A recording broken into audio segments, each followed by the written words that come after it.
नमस्कार, मैं शारदा पांडे आसान ज़िंदगी के इस एपिसोड में आपका स्वागत करती हूँ। आज मैं आपको बताऊँगी देवशयनी एकादशी के बारे में। इसके पहले आसान ज़िंदगी में एकादशियों के लगभग सभी एकादशियों के वीडियो डले हुए हैं, जिसमें निराजली एकादशी आप सर्च करोगे तो उसमें पारण विधि से लेकर और एकादशी के एक दिन पहले और एकादशी के दिन और द्वादशी के दिन यानी एक दिन बाद भी क्या क्या नियम निभाया जाता है। जो एकादशी व्रत कंटिन्यू करते हैं उनके लिए आप सर्च करके ज़रूर देखना। आसान ज़िंदगी में बहुत अच्छे वीडियो डले हुए हैं। इस बार 21 जुलाई 2021 मंगलवार के दिन ये देवशयनी एकादशी पड़ रही है। देवशयनी यानी कि भगवान श्री हरि विष्णु निद्रा में चले जाते हैं, जो कि 4 माह तक रहते हैं। जब भगवान श्री हरि विष्णु 4 माह तक निद्रा में रहते हैं तो जो कार्यभार होता है अपने भक्तों का, विनती सुनने का, पूजा पाठ स्वीकार करने का, ये सभी कुछ भगवान श्री देवों को, देव महादेव को चार्ज दे जाते हैं कि वो 4 महीनों तक भगवान श्री हरि विष्णु के भक्तों का, अपने भक्तों का वे ख्याल रखते हैं। इसीलिए इन 4 महीनों में विशेष सावन से शुरू होके विशेष भगवान शिव जी का भी पूजा विशेष तरीके से होता है। तो देवशयनी एकादशी 21 जुलाई मंगलवार को पड़ रहा है और उसके बाद 4 महीने के बाद जब भगवान उठते हैं, भगवान के उठने के साथ ही भगवान शिव के साथ तमाम देवता मिलके जालंधर से उनका युद्ध शुरू रहता है और बहुत दिनों तक युद्ध होता रहता है और देवता और जालंधर जिनकी जो सेना रहती है वो आपस में भिड़े रहते हैं। फिर भगवान श्री हरि विष्णु जब निद्रा से जागते हैं तो सारी परिस्थितियों से उनको अवगत कराया जाता है। और जो बिंदा हैं जालंधर की पत्नी, वो भगवान श्री हरि विष्णु की परम भक्त हैं। फिर भी जन कल्याण के कारण, भगवान उसे तो छलिया के नाम से जाने ही जाते हैं, जन कल्याण के कारण उनके सतीत्व को भंग किया, क्योंकि जब तक वो सती थी, भगवान श्री हरि विष्णु की परम भक्त थी, जालंधर को कोई हरा नहीं सकता था। भगवान श्री हरि विष्णु का रूप लेकर बिंदा के पास जाते हैं, उनका सतीत्व भंग करते हैं। जब तुलसी जी, बाद में उनका नाम पड़ा, बिंदा जब ये चीज़ जानी तो भगवान श्री हरि विष्णु को अपने परम आराध्य को श्राप दे देती हैं पाषाण बनने का, यानी पत्थर बनने का, जो आज कलयुग में भी हम शालिग्राम के नाम से जानते हैं। भगवान सत्यनारायण की पूजा में विशेष शालिग्राम की पूजा होती है। ये श्राप भगवान श्री हरि विष्णु अपने भक्त द्वारा पाए। श्राप से मुक्ति के लिए, यानी सब देवता आराधना किए बिंदा को, तो साप से मुक्त करने के लिए तुलसी माँ, बिंदा माँ बोलती हैं, लक्ष्मी जी इनका पाँव दबाती हैं, लेकिन मैं इनके मस्तक पर जब तक नहीं बैठूंगी, इनके मस्तिष्क में, इनके मतलब सिर में, माथे में वेदना होती रहेगी, दर्द होता रहेगा, पीड़ा होती रहेगी। इसलिए भगवान श्री हरि विष्णु, भगवान शिव और सभी देवताओं को मान्य हुआ कि हाँ ये ठीक है, आप इनके मस्तक पर बैठना और इनको शीतलता प्रदान करना। तो मैं आपको बता रही हूँ देवशयनी एकादशी के व्रत की छोटी सी कथा थी, इसके बारे में भी बता रही हूँ। और सारी एकादशियों में एक जैसे ही नियम होता है। जब आप जागरण करते हो, एकादशी में पारण करते हो, या एक दिन पहले 10वीं के दिन से ही चावल बंद हो जाता है और गरिष्ठ भोजन, तेल वगैरह बंद हो जाता है, और एकादशी के दिन विशेष फलाहार किया जाता है। फिर द्वादशी के दिन भी, पारण के बाद भी, यानी द्वादशी के दिन भी चावल नहीं खाया जाता है।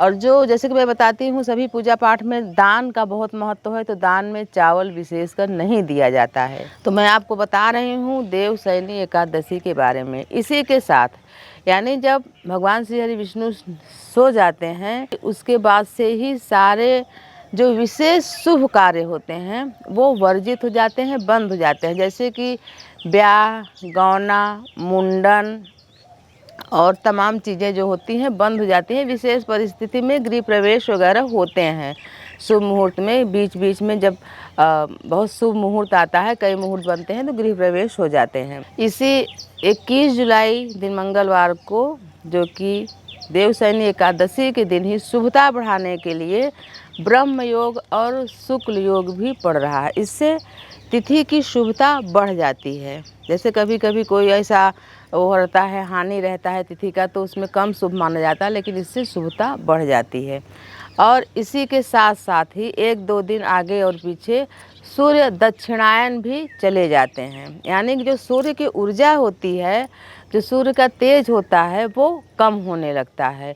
अब ऐसा 6 महीने तो घटते घटते 6 महीने तो कैसे होता है, उसके बाद मकर संक्रांति से सूर्य का जो तेज होता है काफ़ी कम हो जाता है। कम होने के बाद फिर धीरे धीरे धीरे उनकी ऊर्जा बढ़ने लगती है। तो इसी के साथ ही चातुर्मास भी शुरू हो जाता है। चातुर्मास में भी कई जो 4 महीनों तक नियम वगैरह निभाते हैं, अगर हो सकेगा तो हम उसका भी वीडियो आपको देंगे। जैसे कि फिर भी थोड़ा बहुत कुछ बता देते हैं इसी में। चातुर्मास भी शुरू हो जाता है, जिसमें कि भगवान श्री हरि विष्णु जी का पूजन, शिव जी का पूजन, और जो नियम निभाते हैं, बहुत सारे जो साधु संत हैं वो भी नियम निभाते हैं, और घर गृहस्थ वाले भी नियम निभाते हैं। तो जो देवशयनी एकादशी मैं आपको बता रही हूँ, इसमें कई ऐसे योग शुरू हो जाते हैं जो कि साल परिवर्तन के संकेत भी देते हैं कि अब साल परिवर्तन होने वाला है। तो सूर्य दक्षिणायन चले जाना, इसमें भी शुभ कार्य नहीं होते। चातुर्मास का मतलब ये होता है कि कहीं भी दूर की, क्योंकि पानी बरसता रहता है, दूर की यात्रा न करना, साग त्याग देना, यानी पत्ते वाली हरी सब्जी त्याग देना, दही मट्ठा कम से कम खाना, मटर उड़द ये सब चीज़ें कम खाना, और जो गरिष्ठ चीज़ें होती हैं वो कम खाना है। चातुर्मास में एक व्रत के हिसाब से हो जाता है। तो मैं आपको बता रही हूँ, जिस किसी को भी तमाम हमारे जो प्रश्न है उत्तर तो नहीं दे पा रहे, हमारे बेटे लोग बताते हैं, तो मैं उसी प्रश्न का उत्तर बता दे रही हूँ कि जिस किसी को भी एकादशी का उद्यापन करना है वो उद्यापन कर सकते हैं। देवशयनी एकादशी में भी, सभी में किसी भी एकादशियों में आप उद्यापन कर सकते हैं। जैसा कि मैं अपने आसान ज़िंदगी चैनल में कई बार बताई हूँ, आप ध्यान से देखें और सुनें कि आंवला, जो आंवला होता है वो एकादशी के दिन भगवान श्री हरि विष्णु जी को चढ़ा के उसका प्रसाद भोग खाने से और बांटने से, विशेषकर गरीब ब्राह्मण को या किसी भी ब्राह्मण को दान देने से स्वर्ण के समान, जैसे आप सोना दान करते हो, उसका पुण्य फल आपको मिलता है। तो जैसे आंवला भी इस समय आपको नहीं मिलता, तो आंवले का जो मुरब्बा होता है वो भी भगवान श्री हरि विष्णु को भोग में चढ़ाएं, खुद खाएं, प्रसाद भी बाँटें, और हो सके तो आधा किलो 1 किलो जो भी आपसे बन सके खरीद के ब्राह्मण को दान भी करना चाहिए। पहले भगवान श्री हरि विष्णु जी को आप अर्पण कर दें, आंवले को प्रसाद में चढ़ा दें, और द्वादशी के दिन उस आंवले को ब्राह्मण को दान कर दें। दान के साथ आप घी, अगर घृत गाय का घी भी ब्राह्मण को दान करने से अपने शरीर में बल, पुष्टि, स्वास्थ्य लाभ ये सब मिलता है। घी भी दान करें, अन्न भी दान करें, चावल छोड़ के। तो मैं आपको बता रही हूँ, जब भी आपको एकादशी व्रत शुरू करना हो तो एगहन मास की जो एकादशी होती है, जिसका उत्पन्ना एकादशी, यानी उसी समय एकादशी की उत्पत्ति हुई थी, उत्पन्ना एकादशी से आप व्रत शुरू कर सकती है। अगर नहीं तो आप किसी भी एकादशी से व्रत शुरू कर सकती हैं, वो चाहे कृष्ण पक्ष की एकादशी हो या शुक्ल पक्ष की एकादशी हो। दोनों एकादशी, ऐसे प्रदोष भी लोग पूछते हैं कि हम शुक्ल पक्ष से शुरू करते हैं, और शुक्ल पक्ष का ही रहते हैं। कृष्ण पक्ष में कोई भी दोष नहीं है, दोनों आप प्रदोष भी कर सकते हैं और दोनों एकादशी भी कर सकते हैं। मैं आपको बता रही हूँ देवशयनी एकादशी के बारे में। और उसके बाद एकादशी के सीधे बाद कुछ दिन के बाद सावन महीना लग जाता है। तो जो भी व्यक्ति अपने बेटी या बेटे के विवाह के लिए दूसरे जगह जाना है, यानी कि लड़की देखने या लड़का देखने जाना है, तो आपको पता होना चाहिए कि सावन महीने में न तो लड़की देखने जाना रहता है, न लड़का देखने जाना चाहिए, ना ही सगाई, ओली भराना, ये सब चीज़ें वर्जित रहती हैं पूरे सावन में। तो मैं आप सभी को एकादशी तिथि के, जो एकादशी का आपको से देवशयनी एकादशी का बता रही हूँ, इस वीडियो को आप पूरा देखें तो आपको ये पता लगेगा कि सावन महीने में कोई भी शादी ब्याह का कार्य के लिए बातचीत फ़ोन से भले कर लें, आना जाना और कुछ भी करना वर्जित है। तो मैं आपको बता रही हूँ देवशयनी एकादशी के बारे में। आप उद्यापन कर सकते हैं। उद्यापन में आप, जैसे आप प्रश्न करें हैं कि उद्यापन में क्या करना चाहिए, उनके यहाँ पंडित जी नहीं आते या आप विदेश में हैं, तब भी मैं आपको बता रही हूँ कि उद्यापन में सिर्फ वही करना चाहिए, किसी भी अगर व्रत का आप उद्यापन करते हो तो जो आप पूजा करते हो, चाहे वो तीजा हो, करवा चौथ हो, अहोई अष्टमी हो, कोई भी व्रत हो, महाशिवरात्रि हो, तो जैसे हम पूजा करते हैं वही सब सामग्री उद्यापन में भी लगता है। विशेष क्या लगता है, पंडित जी को बुलाना पड़ता है। पंडित जी नहीं है तो आप अपने से उद्यापन कर सकती हैं। चौकी रखें, कलश रखें, पंडित जी के नाम से 5 कपड़े यानी कि जो पुराने लोग पहनते थे, जैसे धोती, कुर्ता, गमछा और जांघिया का कुछ कपड़ा, ये सब चीज़ें आप ले लें। 5 कपड़े ले लें, 5 बर्तन जिसमें थाली, लोटा, गिलास, चम्मच, ये सब चीज़ें ले लें। 5 प्रकार के अनाज भी दान करने चाहिए। अब आप बोलोगे कि दान करने कहाँ जाए, जैसे मान लो विदेश वगैरह में है, तो आप इन सब चीज़ों को ले लें, पूजा में शामिल कर लें। जब भी आप भारत आएँ या भारत में हैं तो आप जाके अपने से पूजा करके मंदिर में दान कर दें। उद्यापन आप अपने से भी कर सकती हैं। हर उद्यापन में ब्राह्मण भोज जरूरी रहता है।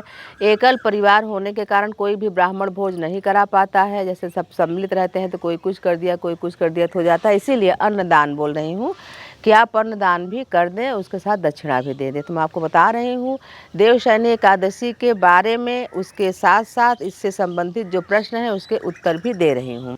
अब जैसे आप व्रत कर लिए 21 जुलाई का, 21 जुलाई 2021 मंगलवार को, तो आपको मैं बता रही हूँ विशेष पारण मुहूर्त। पारण मुहूर्त भी विशेष होता है जो कि व्रत से जुड़ा होता है। तो 22 जुलाई बुधवार को सुबह 5:36 से 8:21 में विशेष पारण मुहूर्त है। पारण मुहूर्त जैसे मैं आपको बार बार बता रही हूँ कि आप आसान ज़िंदगी में जब निराजली एकादशी व्रत सर्च करोगे तो उसी में मैं सब बताई हूँ कि पारण कैसे होता है। पारण चना खा के आप सुखासन पर बैठें, चना को कैसे आगे पीछे फेंका जाता है उसको देख लें, सर्च करके वीडियो को, चना खा के पारण करें। जैसे बताई हूँ कि 5:36 से सुबह 8:21 तक है। अगर इस दौरान आप पारण किसी भी कारण नहीं कर पाए तो सुबह 10 बजे तक भी आप पारण कर सकते हैं। दान निकाल के, जो भगवान का पूजा का स्थान होता है उसको हटा के, कुर्सी वगैरह हटा के, जल तुलसी में डाल के दान निकालने के बाद ही पारण करें। पारण करने के बाद जो भी भोजन हो आप सात्विक भोजन द्वादशी के दिन भी खाएं। तो मैं आपको बताई हूँ देवशयनी एकादशी के बारे में जो भी थोड़ा बहुत जानकारी थी। इसके पहले आसान ज़िंदगी में सभी वीडियो डले हुए हैं, आप सर्च करके देखें। और जैसा कि मैं बता रही हूँ, अभी मैं प्रयागराज में हूँ, घर बनवा रही हूँ। घर बनने में अति विलम्ब हो रहा है।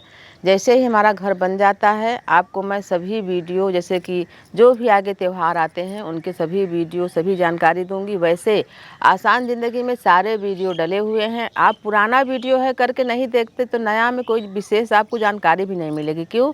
क्योंकि हम अपने सारी ऊर्जा निकाल के पुराने वीडियो में सभी कुछ बता चुके हैं। आप उनको सर्च करके देखें। हमको आशा है कि आप लोग भी सुखी होंगे, संपन्न होंगे और स्वस्थ होंगे। मेरा भी स्वास्थ्य ठीक है, लेकिन यहाँ गांव में थोड़ा वजन हमारा कम हुआ है तो खुशी की बात है। 10 से 12 किलो तक वजन कम हो गया है। तो आप हमारे वीडियो को, अगर हमारा वीडियो नहीं मिलता तो हमारे चैनल को आप सब्सक्राइब करें, लाइक करें और हमारे साथ बने रहें, देखते रहें आसान ज़िंदगी। तब तक के लिए नमस्कार।